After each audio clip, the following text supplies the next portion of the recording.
Hello class 3rd and welcome back to English class. Today we are going to read out a chapter from literature book English literature book.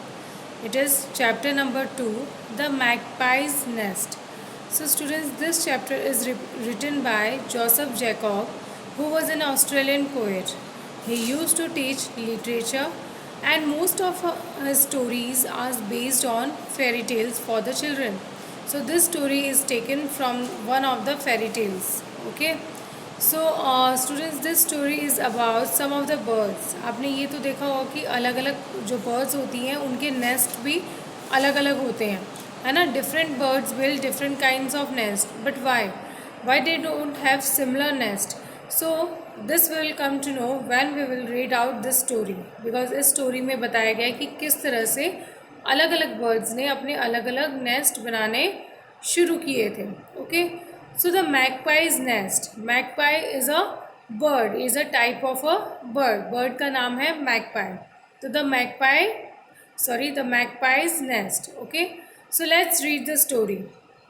Long ago, all the birds of the air came to Mother Magpie and asked her to teach them how to build nests.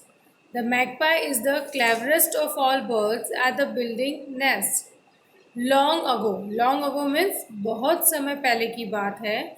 All the birds of the air came to mother magpie. सारी birds इकट्ठा होकर जो mother magpie थी उनके पास आई और उनसे request किया कि हमें नेस्ट बनाना सिखाओ, हमें घोंसला बनाना सिखाओ. The magpie is the cleverest of all birds at building nest. जो मैगपाई जो बर्ड है वो सबसे होशियार, सबसे समझदार बर्ड है, जो जिसे बहुत अच्छे से नेस्ट बनाना आता है. तो सारी बर्ड्स उसके पास सीखने के लिए आई कि हमें भी अपने नेस्ट बनाने सिखाइए. Okay, next.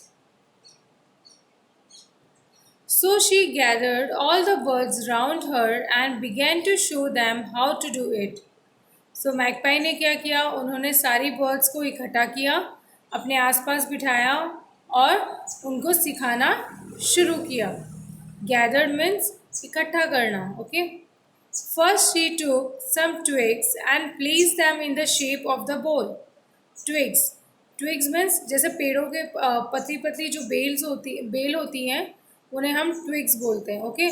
तो या पतले पतले जो घास फूस होते हैं वो उन्होंने मैगपाई ने लिया और एक उसे बोल के शेप में अरेंज किया.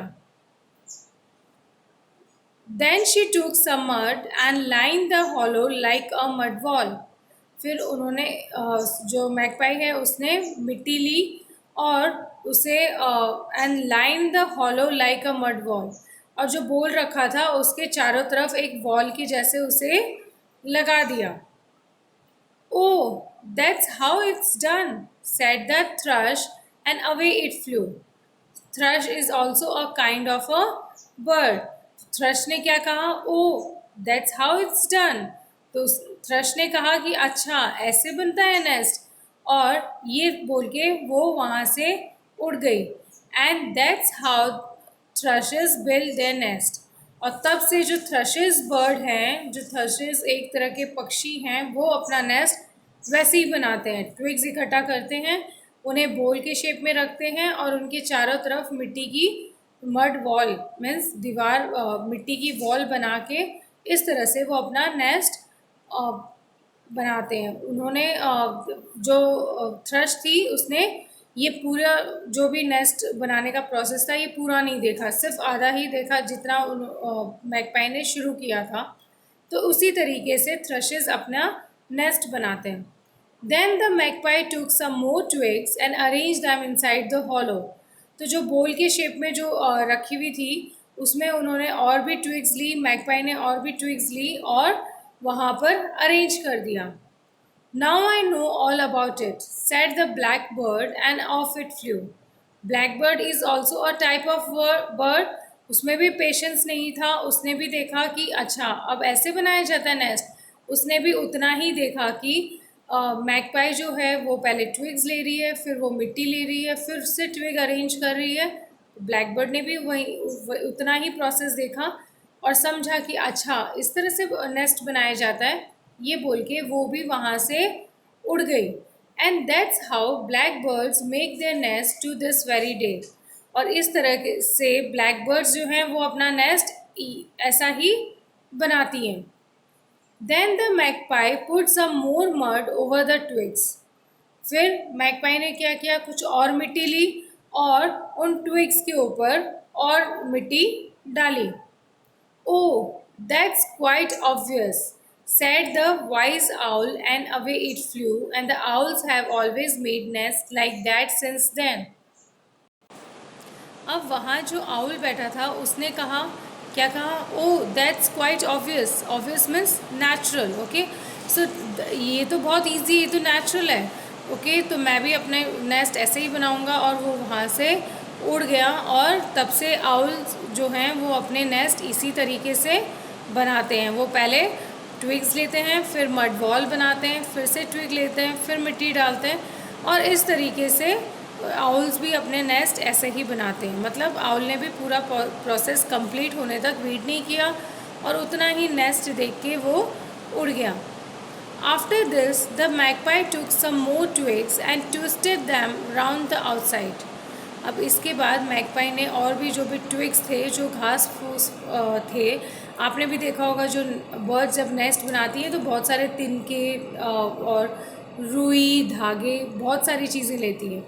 तो फिर से मैगपाई ने ट्विग्स लिया, उन्हें ट्विस्ट किया, मीन्स उन्हें टर्न किया, मोड़ा उन्हें, और आउटसाइड द नेस्ट मतलब घोंसले के बाहर की तरफ उसे लगा दिया।